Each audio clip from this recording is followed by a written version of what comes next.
Ассалаумағалейкум ардақты ағайын. Аптадағы айшықты ақпаратты жұртқа жүктеп жеткізу үшін жексенбіде эфирге шықтық. Ақпарат айдынының маржанын теріп, тек шынайы ақпарат тарататын бағдар жобасы жалғасын табады. Осы аптада шенеуніктердің шалқыған өмірін, шетелдік кәсіпкерлердің шатқаяқтаған тірлігін, президенттікке үміткерлер мен сайлауға қатысушылардың сұмдығын көрсетеміз.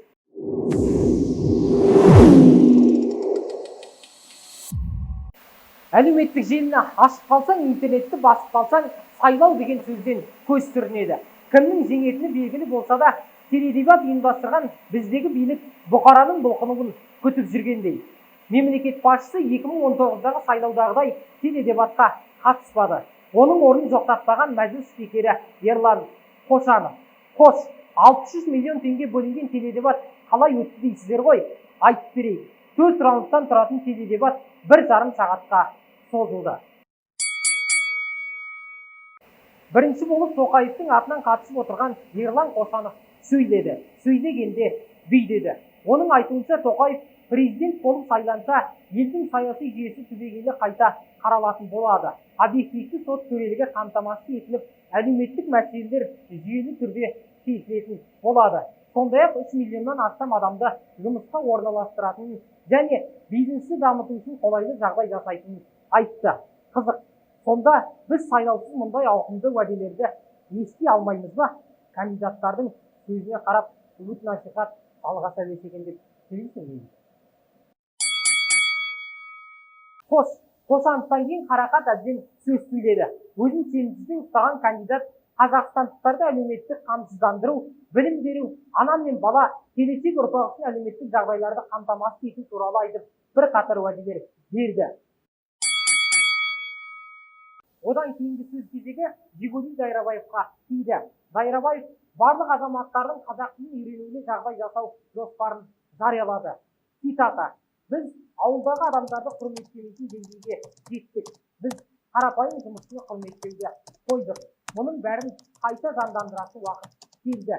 Біздің заңымыздың негізгі қағидасы билікте, байлықта халыққа тиесілі" дейді ол.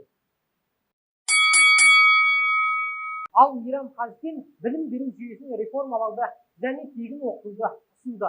Оның пікірінше, жалақы жүйесін реформалау қажет.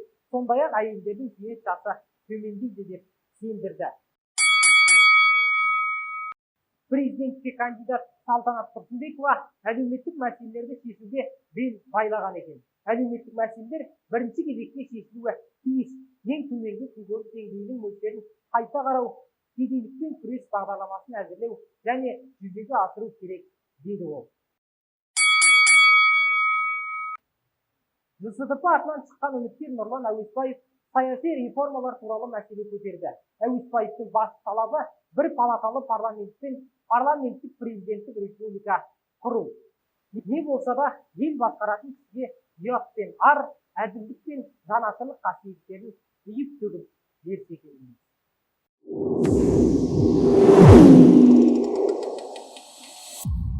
Осы аптада ел президентінің батысқа сапары басылым беттерінде бас тақырыпқа айналды.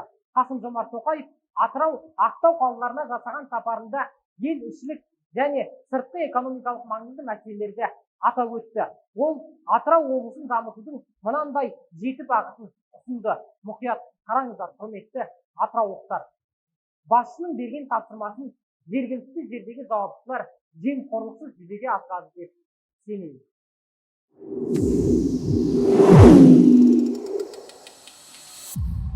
Президент өзінің Маңғыстауға сапарында Ақтау мен Құрық және одан әрі Транскаспий арқылы 20 миллион тоннаға дейін мұнай тасымалдау қажет екендігін атап өтті. Ол жаһандық логистикалық тізбектерді қайта форматтау аясында Каспий теңізінің рөлі артқандығын айтты. Айта кетейік, қазақстандық мұнайдың 90%-дан астамы сыртқы нарыққа Ресей Федерациясы арқылы тасымалданады. Мәселен, 2021 жылы 53,1 миллион тонна КТК мұнай құбыры арқылы жөнелтілсе, 11 миллион тонна Атырау-Самара құбырлары арқылы жеткізілген. Бұл жалпы экспорттың 93,3%-ын, яғни 67,6 миллион тоннаны құрады. Санкциядан сақтанайын деді ме, Қазақстан Каспий мен Кавказ арқылы Ресейдің айналасынан өз мұнай экспортының шамамен 30%-ын әкетуді жоспарлап отыр. 2022 жылы Ресей аумағындағы КТК терминалдарында бірнеше мәрте апат орын алғаннан кейін Қазақстан үкіметі қосымша 10 паромдық кеме салу және Каспийдегі қазақстандық порттардың инфрақұрылымын кеңейту туралы шешім қабылдады.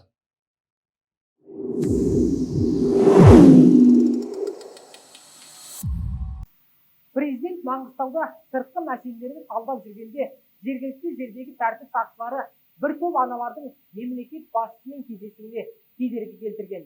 Бұл туралы қоғам белсендісі Нұргүл Тәңірбергенова хабарлады.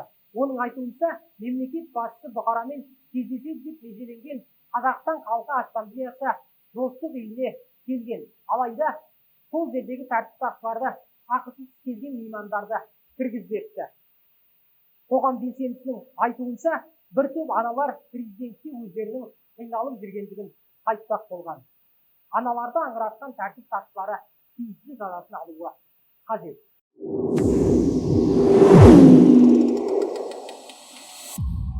Осы аптада үкімет мүшелерінің митингіндегі активтері жария болды.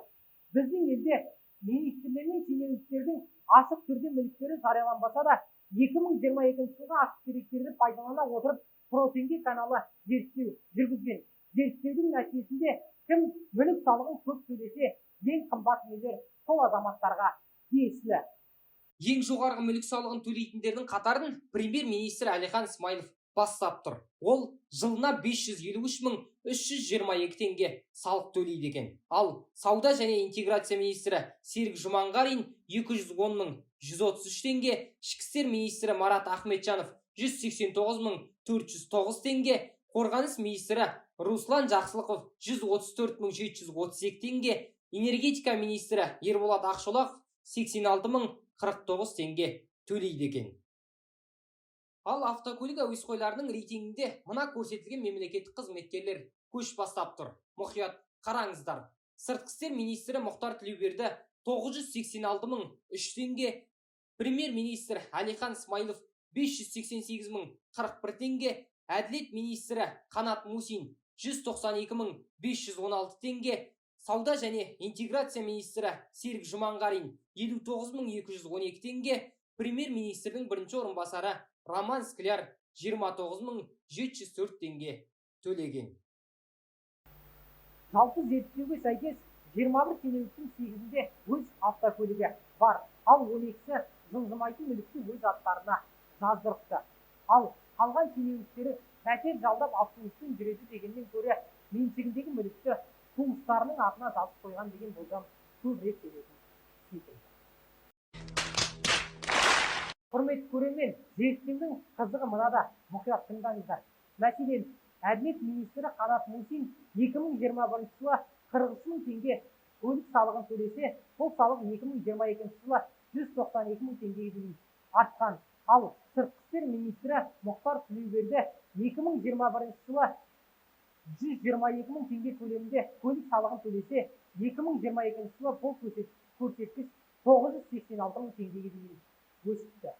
Ал біздің халық болса қымбат көлік тұрмақ, жылы аяқ киім алуға жағдайы жоқ. Мына жерге ана Қазақстан детка дегенді қойдық. Варим, это Казахстан, детка. Пусть слышит целый мир, это Казахстан, детка.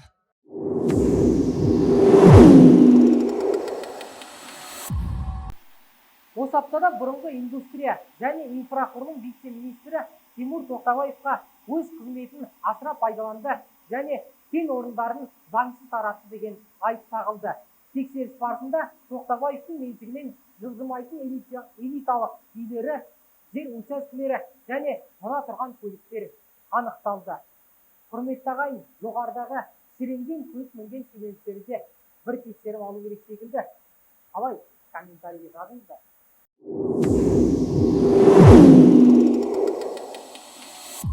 Шетелдік кәсіпкерлер Қазақстаннан қарыз алып өздерінің бизнесін жүргізуге машықтанып алған. Осы аптада түркиялық кәсіпкер Феттах Таминжиннің мемлекеттік даму банкінің сайтында қарыз сұраған өтінімі қайта пайда болды. Қайта дейтін себебіміз бизнесмен бұл әрекетін бұған дейін де жасаған болатын. Жалпы Феттах Таминжин Fairmont Golf қонақ үйін салу үшін бюджеттен қанша қаржы сұрағанын көрсетпепті. Бірақ анау қаңқасы ғана бой көтерген ғимаратты салу үшін 1-2 миллион теңге жеткізілгендігі анық. Айта кетейік, түркиялық кәсіпкер сол Ақтаудағы Рикс Ақтау, Нұр Әлем, Керуен Сарай сынды үлкен қаражатты талап ететін қонақ үйлерді салу үшін миллиардтаған қаржы алған көрінеді. Дәндеген қарсақ құлағымен үн қазағы деген осы ағай. Ничего не понимаю. Ол аз десеңіз Эллингтон компаниясының мүшелері Астанадағы туристік аймақтардағы қонақ үйлерді салу үшін қаржы сұраған. Бір қызығы 1 миллиард долларға бағаланған бастаманы алғашында Біріккен Араб Әмірліктері қаржыландырады деп уәде етілген еді. Енді біздегі билік өкілдері аталған кәсіпкерлерге тоқал ешкі мен сұрайын деп құлағынан айырылысын тегін тигізеді деп сенемін.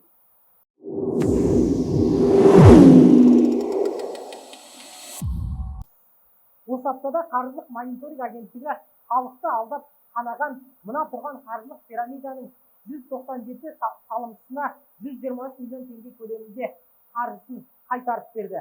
Ал қаржылық пирамиданы ұйымдастырды деген күдікке ілінген азаматты 6 жыл 8 айға бас бостандығынан айырды.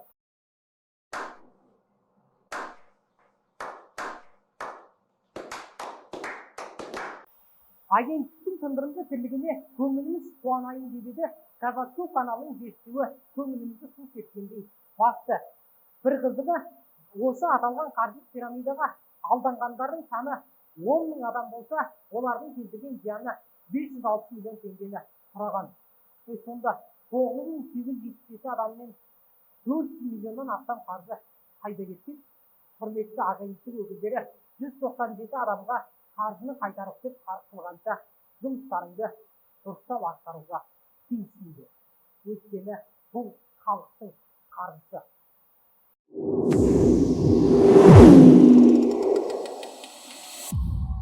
Осы аптада желіні жарған адам мынау. Мәдениет және спорт министрі Дәурен Абаев.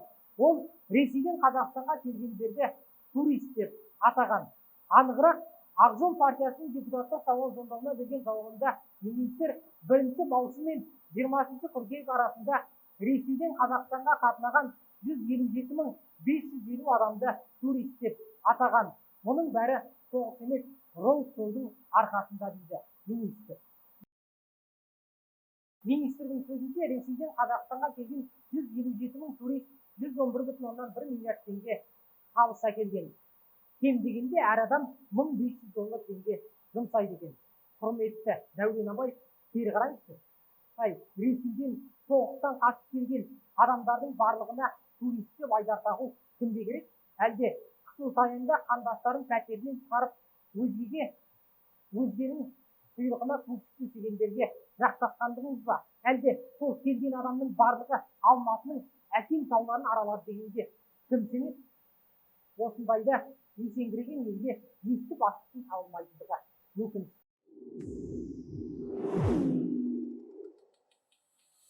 Дегенше студентке тыным жоқ. Елордадағы Еуразия ұлттық университетіне тиесілі жатақханалардың бірінде түсірілген бейнежазба әлеуметтік желіде таралып қызу талқыға түсті.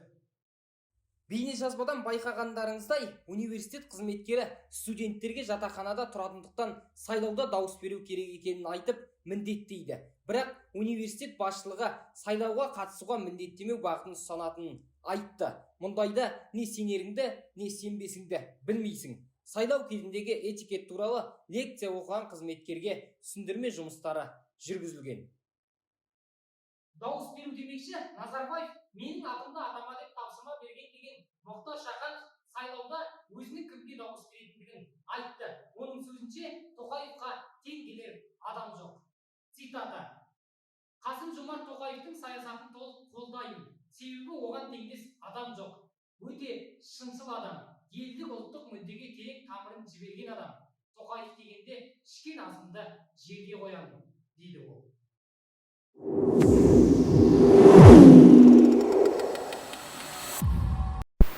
Төре тұрып төр берген, қожа тұрып қол берген қазақ елі. Осымен біздің апталық шолу тәмам. Ағайын анығын білсін десеңіздер, осы бейнежазбаны қаратыңыздар, қоңыраушаны басыңыздар, арнаға жазылыңыздар. жақсылық жеңеш, жақсылықта жолыққан жағай.